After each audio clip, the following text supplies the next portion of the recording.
Muy buenas tardes, mi nombre es Nelson Hernández Monterroso, soy de quinto bachillerato en Compu. Mi exposición se trata sobre los tipos de mantenimiento que hay. El mantenimiento productivo se trata de un tipo de mantenimiento que se lleva a cabo con herramientas de diagnóstico con el fin de hallar posibles fallos. Una de las formas más relevantes en las que se lleva a cabo este mantenimiento es a través de la monitorización de sistemas informáticos.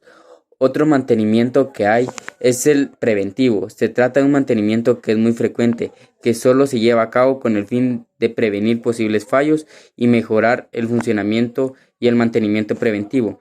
También es muy útil en muchos aspectos, como disminuir el número de paradas de un sistema, y también sirve para detectar algunos puntos débiles en un sistema.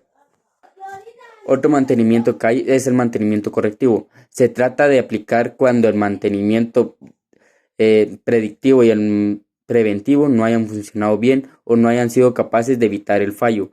Se da en las clásicas situaciones en las que falla un sistema y lo que se pretende es conseguir que vuelva a estar operativo y en unas condiciones mejores para que siga funcionando de la mejor manera. Otro tipo de mantenimiento que hay es el mantenimiento evolutivo.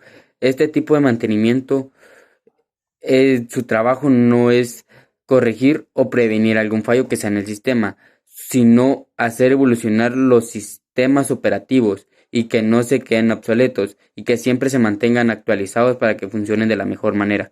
Muchas gracias, esta es mi exposición.